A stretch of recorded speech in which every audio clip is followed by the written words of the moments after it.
Oui, bien-aimé, que la bénédiction de Dieu, notre Père Céleste, est à la partage na olisusu na tongwa lelo. Que notre Père Céleste azala élevé pour na renouvellement et bonté et à compassion na et panabiso. Que notre Père Céleste azala élevé vraiment na nyoso oyazoko sale la biso en Jésus-Christ. Ya solo ba écriture ezoloba ke soki notre Père Céleste akobatela te bo bazokengela baosala mosala ya pamba. C'est pourquoi toza vraiment reconnaissant epai ya Adonai lisusu na tongo ya lelo na ndenge abateli biso butu mobimba, aépargne biso na badanger, aépargne biso na bariske, asali ke tomona vraiment tongo ya lelo. Vraiment zala reconnaissant mon frère, zala reconnaissant ma sœur. Yeba ke journée ya lelo Adonai apesi nga yango pamba te, Adonai apesi yo pamba te, apesi biso journée lelo pona to glorifier ye, apesi biso journée lelo pona to servir ye, apesi biso pe journée lelo parce que makomi ezoloba ke la prophétie marche vers son terme. Maloba na ye pe ezokende kokokisama, ba prophétie pe ezokende kokokisama. C'est pourquoi ezosenga vraiment na bana nzambe nyonso kozala vraiment conscient na makambo oyo. Oui, toza na rencontre na biso na espace na biso totanga makomi ensemble pe tososola. Totanga makomi ensemble pe tososola tozalaka nango vraiment chaque dimanche à partir ya ba 6h20 ti ba 6h30. Yango tozo tanga lisusu makomi na tongo lelo. Toke na 2 Corinthiens chapitre 5 verset 17. Na 2 Corinthiens chapitre 5 verset 17 tozomona makomi ezoloba ke si quelqu'un est en Christ, il est devenu une nouvelle créature ou une nouvelle création. Les choses anciennes sont passées, voici toutes choses sont devenues nouvelles. Awa na tongo lelo tozo partager sur nini. Tozolinga tososola na point moko tokolobela yango pe mwa mingi na mikolo oyo vraiment toujours na kati espace na biso totanga makomi ensemble pe tososola chaque dimanche. Tokolobela sur est-ce que en Jésus-Christ je suis ... tokobakisa oyo kobonga kobakisa wana est-ce que en Jésus-Christ je suis ... parce que eza vraiment très important en Jésus-Christ.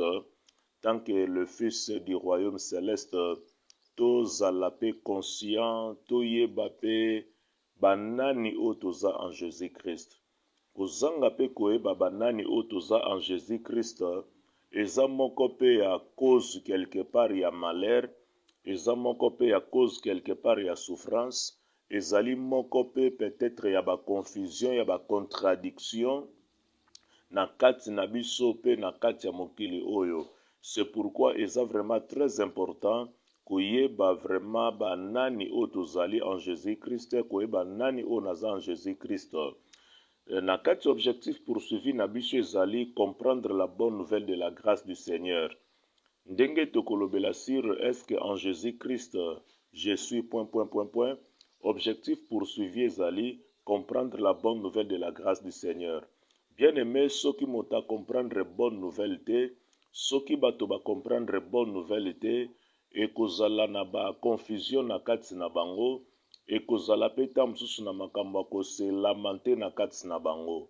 Na ndenge totali déjà na 2 Corinthiens chapitre 5 verset 17, makomi elobi ke si quelqu'un est en Christ, soki moto aza kati na Christ, aza libanda te, aza kati na Kristo, babi akomi ekelamo ya sika. Ekelamo ya sika wana azokoma ngo eza physiquement boye te. Premièrement, ekelamo ya sika wana eza na esprit. Eza na esprit. Donc esprit ya moto wana esekwi, revivre. Esprit ya moto wana ezalaki lisusu na communion na Elohim te. Ezali sur la communion na le créateur te. Donc tant moto a recevoir Jésus-Christ, a accepter Jésus-Christ, esprit ya moto eza restauré, esprit ya moto eza ressuscité, ezongi na communion malamoko na Elohim le véritable Dieu, ezongi na communion mbala moko na mokeli.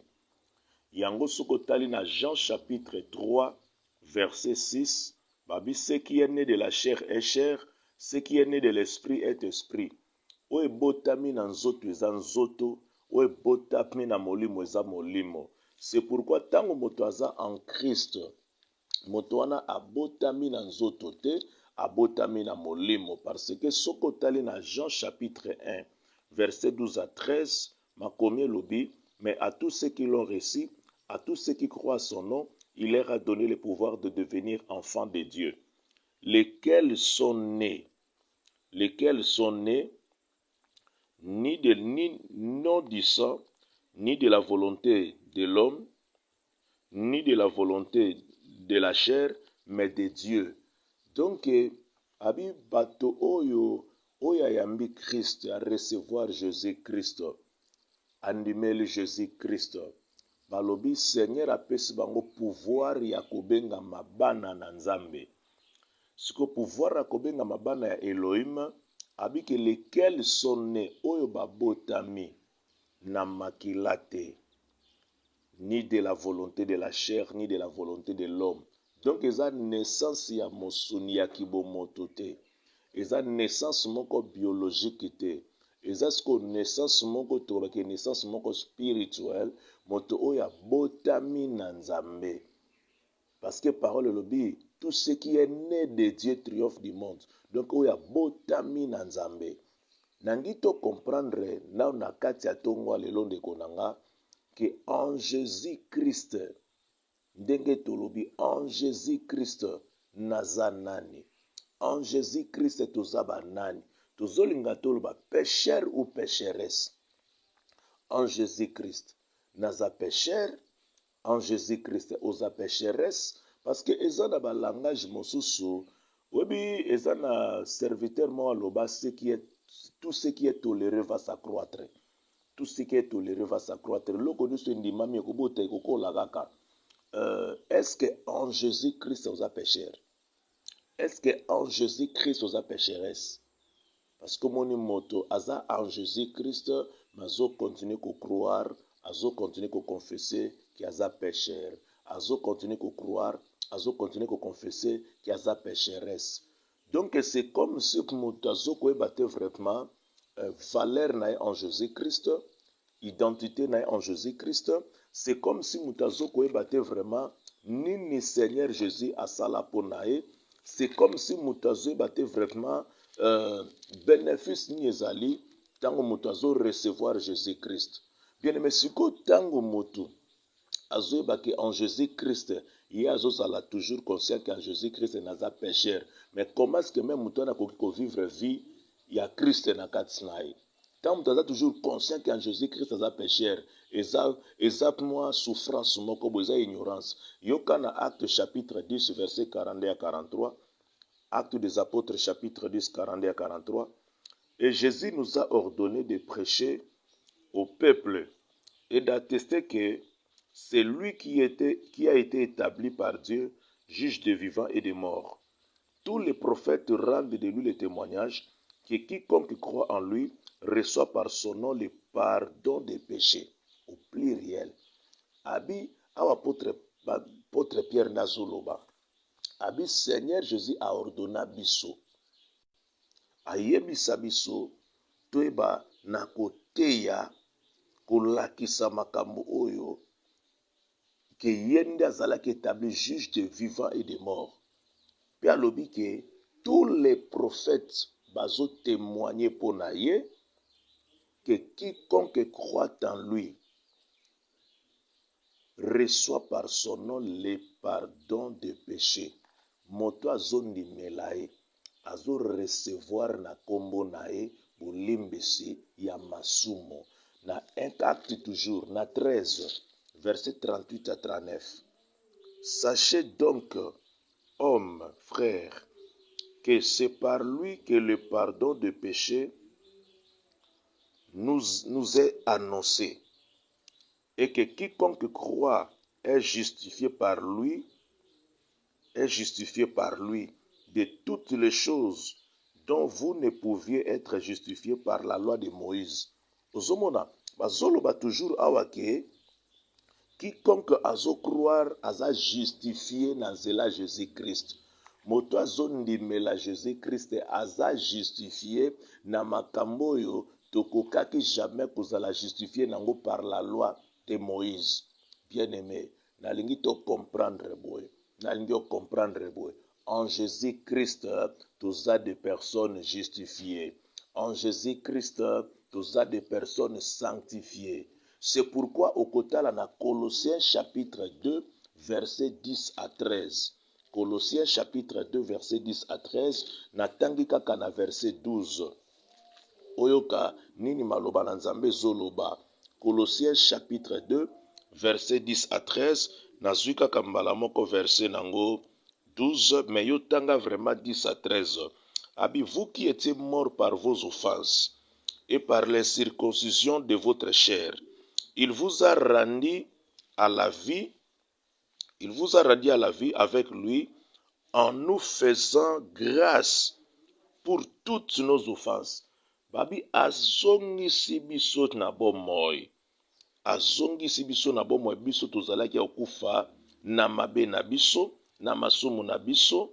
Babi kena, il nous a rendu la vie avec lui en nous faisant grâce pour toutes nos offenses. Seigneur Jésus a sekwisi biso, a sali biso grâce na mabe na biso nyonso, c'est-à-dire a lembisi, a pardonner, a purifier, a déclarer au juste, a déclarer nga juste. Sokotali na Romains chapitre 3. Romains chapitre 3 verset 23 à 24. Tous sont péchés, sont privés de la gloire de Dieu. Tous sont péchés, sont privés de la gloire de Dieu. Et ils sont gratuitement justifiés par sa grâce, par les moyens de la rédemption qui est en Jésus-Christ. Tous sont péchés, sont privés de la gloire de Dieu. Ils sont gratuitement justifiés par sa grâce. Bien-aimé, au sali est fort moko boina noté pour nous à la justifier. Ezakaka par la foi en Jésus-Christ, na œuvre de la croix. Parce que Seigneur Jésus, azalaki crucifié na croix pour na masumu na biso, azalaki ressuscité pour na justification na biso. Ozoka siko parole zolobake, toza gratuitement justifié. To futi mbongo te. To sali offrande moko soki a culpabilité nini. Non, c'est par la foi en Jésus-Christ toza justifié. Par la foi en Jésus-Christ naza justifié. Yoka na Ephésiens chapitre 1. Na Ephésiens chapitre 1 verset 1. Écriture zolobanini. Ephésiens 1 verset 1. Natangi yango. Paul, apôtre de Jésus-Christ par la volonté de Dieu, aux saints qui sont à Éphèse et aux fidèles en Jésus-Christ. Awa apôtre Paul azokoma lettre en église Éphèse, alaki ka pona ba Éphésiens te, eza pona peuple de Dieu à tous les temps, église à tous les temps. Azoloba aux saints na ba santu o bazana Éphèse, pe na ba fidèles en Jésus-Christ. Ozomona déjà en Jésus-Christ nous sommes des saints, toza ba santu par la grâce en Jésus-Christ. Tous en ba santo que non, tous en ne forment que ce qui a marqué l'unité, mais dans la œuvre de la croix, la résurrection, la foi en Jésus-Christ, nous sommes des saints, tous en fidèles par la grâce, par la foi, dans la makambo que ou peut-être dans la loi ya mobeko ya Moïse, tous en qui va incapable, tout cas qui jamais kozana makoki yako benga basantu. Bien aimé, nangi to comprendre que est-ce que en Jésus-Christ je suis pécheur? Est-ce que en Jésus-Christ oza pécheresse? Soki totali ba écriture, totali maloba na Nzambe zoloba bongote. Ezola ki sanga que en Jésus-Christ toza basantu, en Jésus-Christ toza des personnes au baza gratuitement justifiées, en Jésus-Christ toza ba fidèles.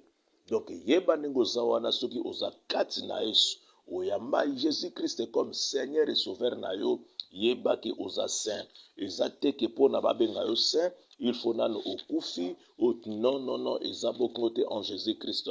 C'est pourquoi yoka na Colossiens chapitre 1 verset 12, ndenge ba écriture ezoloba. Rendez grâce au Père qui vous a rendu capable d'avoir part à l'héritage du saint dans la lumière. C'est pourquoi ceux qui déjà tous na confiance wana, tous na assurance wana, babina biso rendez grâce au Père qui vous a rendu capable d'avoir part à l'héritage du saint dans la lumière. C'est pourquoi mon frère banda ko remercie Seigneur oyo ayebaki na ko justifier yo na nzela ya foi en Jésus-Christ. Banda ko remercie Père Céleste oyo asali mo santo fidèle na en Jésus-Christ. Banda ko remercie Père Céleste oyo asali ozala capable ya kozwa part l'héritage ya basaint dans la lumière. Mon frère, et ça vraiment très important, toyeba identité na biso en Jésus-Christ, et ça vraiment très important, toyeba banani tozali en Jésus-Christ. Et ça vraiment très important, toyeba en Jésus-Christ banani biso tozali. Parce que kozanga koyeba identité na biso, ezosala pe quelque part tobanda koselamante kosenkete na makambo mingi. Okomona par exemple mutabani ko confesser péché même ya bakoko na ye azolela vraiment lelo na kati église. Mutazo confesser péché ya bakoko na azolela sérieusement. Maintenant, c'est quoi ça au juste? Est-ce que yango wana bonne nouvelle? Yango wana bonne nouvelle de la grâce du Seigneur? Tozonga suko la ba péché ba koko na biso au confesser peut-être reconnaître au confesser et si li me sengi so ozon confesser akongo lisusu est-ce que ça bongo non to comprendre que en Jésus-Christ mon frère en Jésus-Christ ma sœur tous ba péchérité tous ba pécheresse en Jésus-Christ tous vraiment ekela moyasika en Jésus-Christ tous le fils et le fils du véritable Dieu en Jésus-Christ tous deux personnes justifiées par la grâce. En Jésus-Christ, nous sommes des sanctifiés. Nous allons vraiment sanctifiés.